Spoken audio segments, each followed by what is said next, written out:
This is a Rogue Media Network podcast. Do you ever have a story that you just can't get out of your head? One that you play the details of over and over with your friends? Well, you've come to the right place. I'm Claire. And I'm Susan. And this is Justice Pending, a weekly true crime podcast where we discuss tantalizing crimes with more questions than answers. It's every parent's worst nightmare: a college student, a safe campus town, a short walk home, and then nothing. She had friends with her, surveillance cameras on every block, and just 2.5 blocks to walk. Yet somehow 20-year-old Lauren Spierer vanished. Welcome back to another episode of Justice Pending. I'm Claire. And I'm Susan. On today's show, we dive into the missing persons investigation of Lauren Spierer. So let's set the scene. It's June 2nd, 2011, the start of summer at Indiana University in Bloomington. Lauren had just finished finals and she was ready to celebrate. She was just 20 years old, from Scarsdale, New York. She was studying textiles merchandising and was known for her bright smile and her huge heart. Physically, she was barely 5 feet tall, maybe 90 pounds, had blonde hair, blue eyes, a girl who looked younger than she was, but did carry herself with confidence.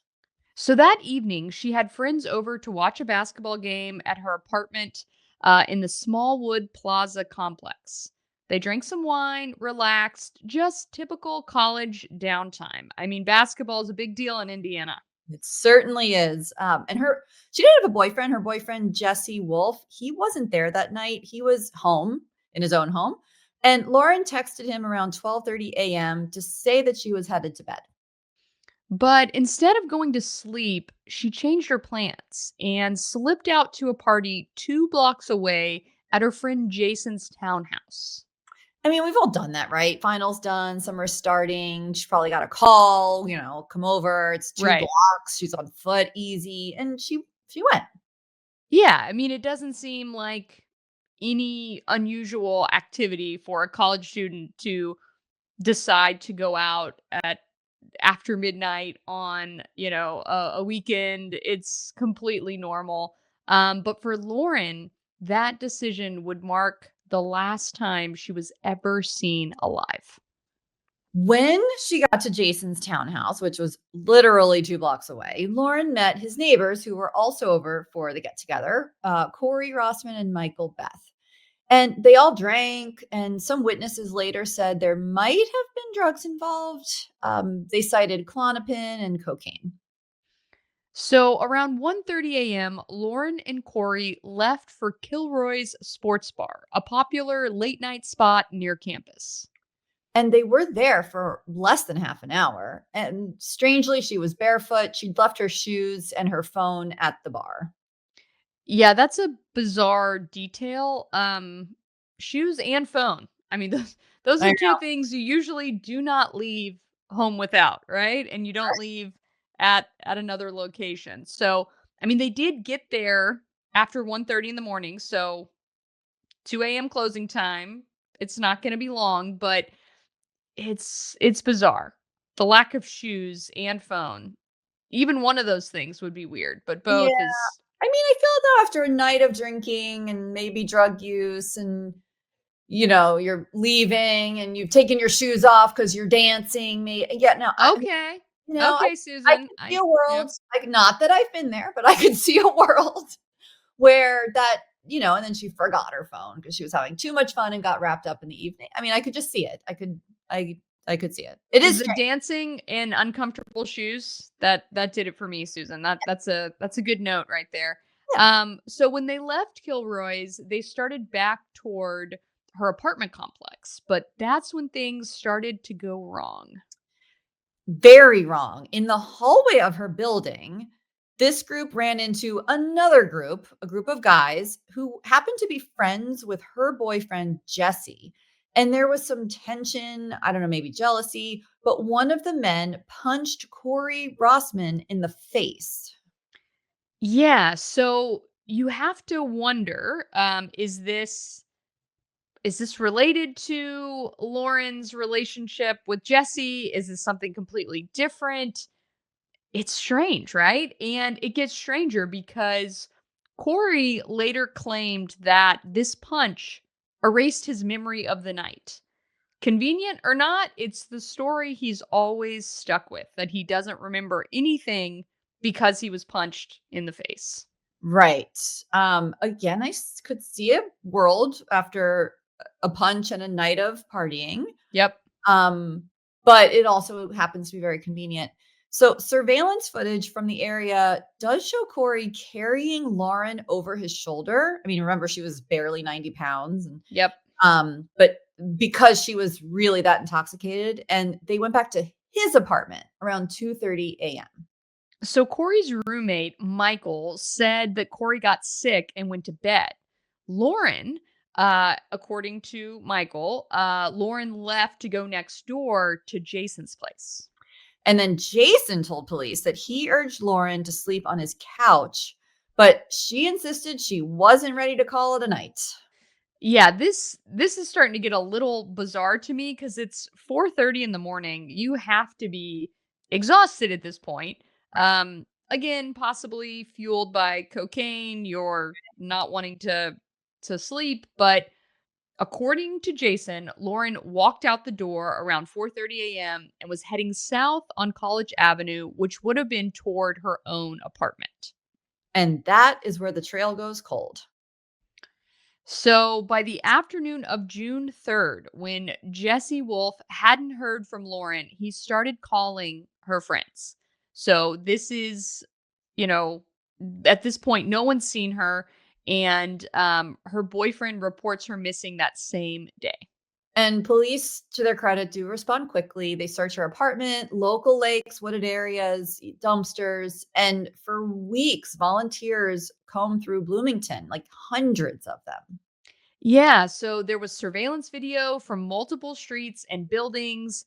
People felt like they had like information to go on. They knew the area where she disappeared from. You can watch Lauren moving around campus that night, clear as day, until 4:30 a.m. when she simply vanishes from the camera view. That is just so haunting. And the case did draw national attention even because it reminded people of Natalie Holloway.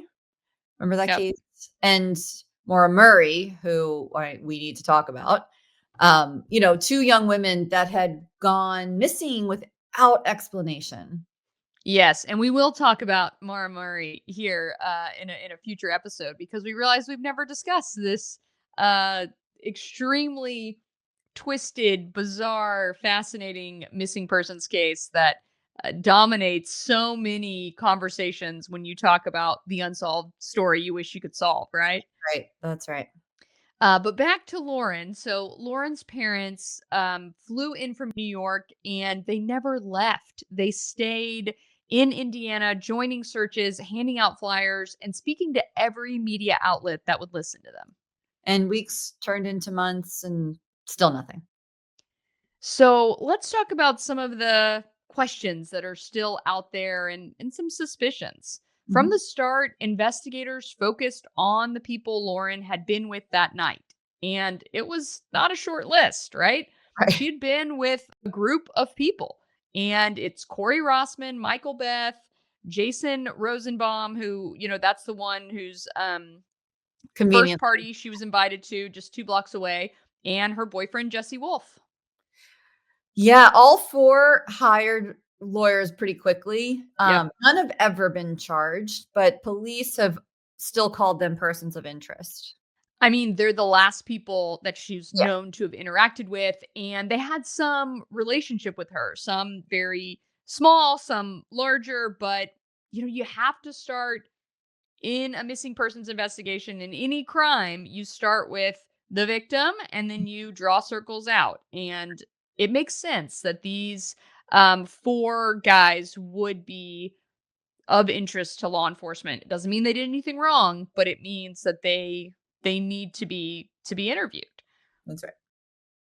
So again, we're talking about college students. So adults, yes, but just right on the cusp of teenagers, becoming adults. And so they were consulting with their parents, and according to, statements that they've given, um it was their parents who said, they didn't want them to take polygraphs. So instead, there were some that were privately arranged through their attorneys, and the results were never made public, Susan. Right. And so that leads Lauren's parents to believe that those young men know way more than they've admitted. Yeah, I mean, you think about when you don't have Lauren you can't test, you don't have her toxicology report, you don't know what might have been going on, you don't have any, um, you just have no idea what she went through that night other than what people are telling you and what you can see on these cameras. So, um, Jesse, maintains that he was home asleep. That's her boyfriend. Police say they could neither confirm nor disprove his alibi. And he wasn't part of that group that showed up at her apartment in the home. Right. So that's interesting. But really, I mean, what happened? So there are few possibilities that the investigators have chased. Yeah, so let's go through some of the theories. The first one is foul play by someone that Lauren knew. That the men she trusted that night might have hurt her, either intentionally or by accident, and then covered it up. Right. The second, an accidental overdose. So Lauren had a known heart condition, and mixing alcohol and drugs actually could have very easily killed her suddenly. And if that happened in one of those apartments, their panic could really explain the silence. Yeah, but like, what did they do with her body? It's No, and then just call 911 at that point. Yeah. I mean, and you look at accidental overdoses, they happen. It's tragic, but the bodies are usually found, right? We know either they're at the location and eventually someone calls 911 because the better angels prevail and they realize that's what you have to do, Mhm. or they'll dump the body somewhere. And the Right. body is So found, in an alley, it's right. found by some bystander, it's found by uh a cop on the beat, right? But no one has ever seen Lauren Spierer since she disappeared. Right, and I mean, correct me if I'm wrong, but isn't an overdose pretty instant? But we have her walking after that, leaving. Right. So I mean, it'd be this 4:30 a.m. situation, Yeah, right? She goes again back to someone's house or to another. I mean, no bars are open at that point, so it would have to be a house party. Um, but yeah, it really doesn't make sense. None of it does, right? And so, speaking of things that don't really make sense, there's the stranger abduction theory. You right, can never rule it out. If you right. haven't found the person and the case is unsolved, you can't rule out stranger danger. That's right. And the fact that she is very petite, they said she was like 4'10" and less than 100 pounds, barefoot, right? And visibly intoxicated. She would have been an easy target if someone's looking for that crime of opportunity.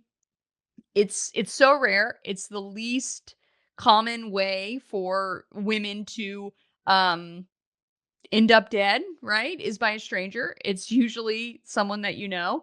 But again, it's a possibility. And it was kind of backed up because there was a sex offender later convicted of killing another Indiana student, Hannah Wilson, in 2015.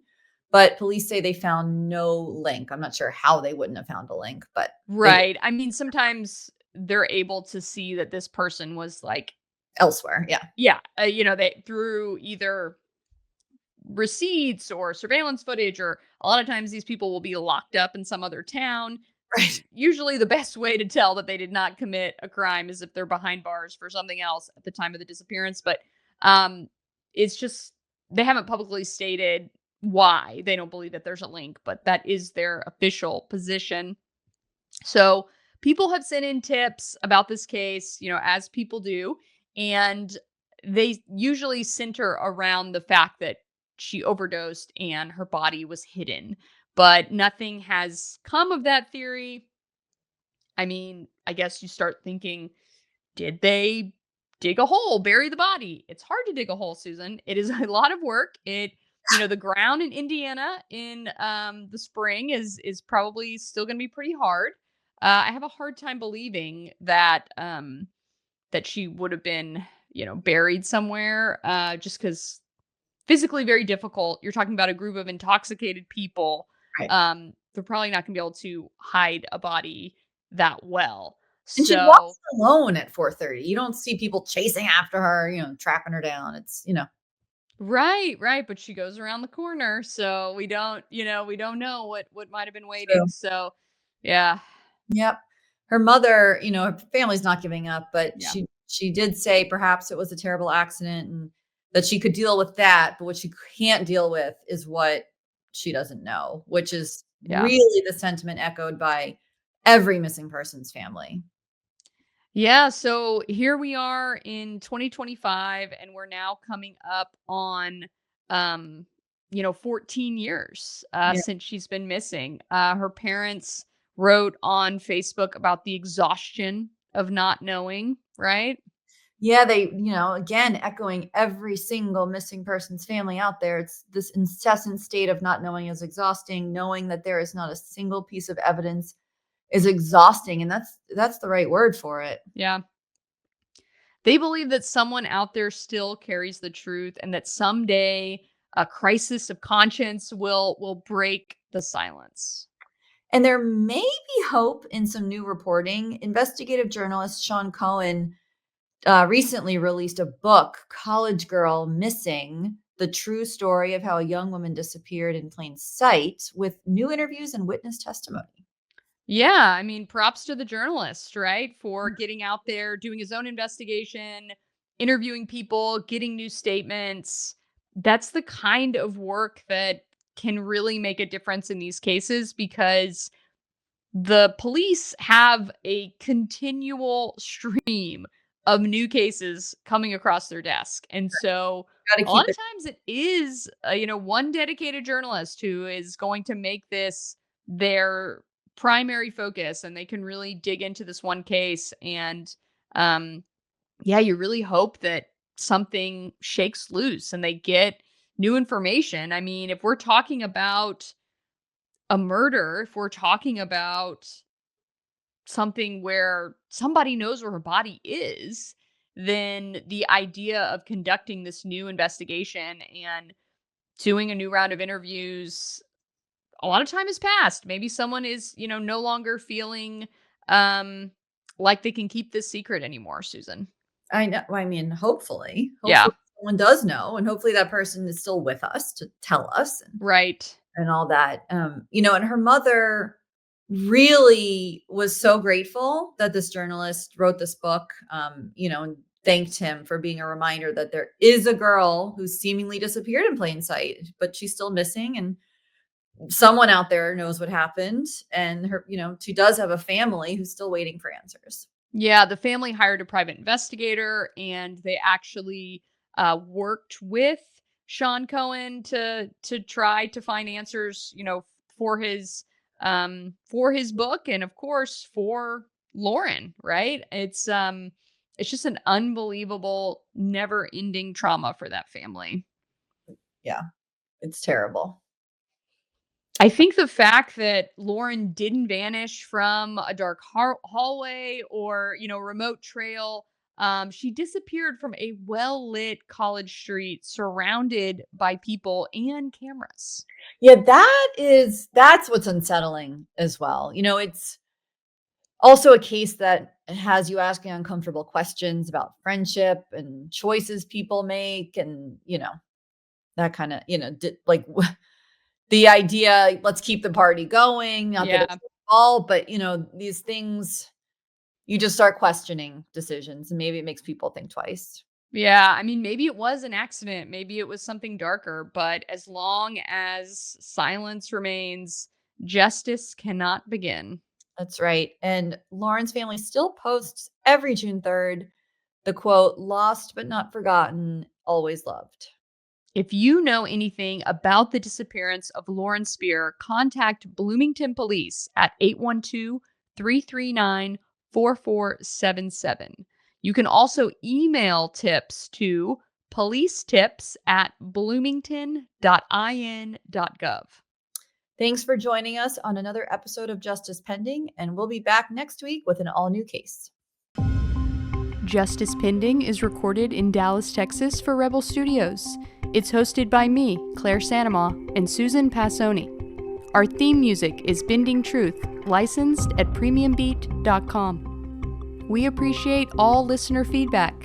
Leave a review wherever you're listening right now, and we might read it on the air. Thanks for joining us.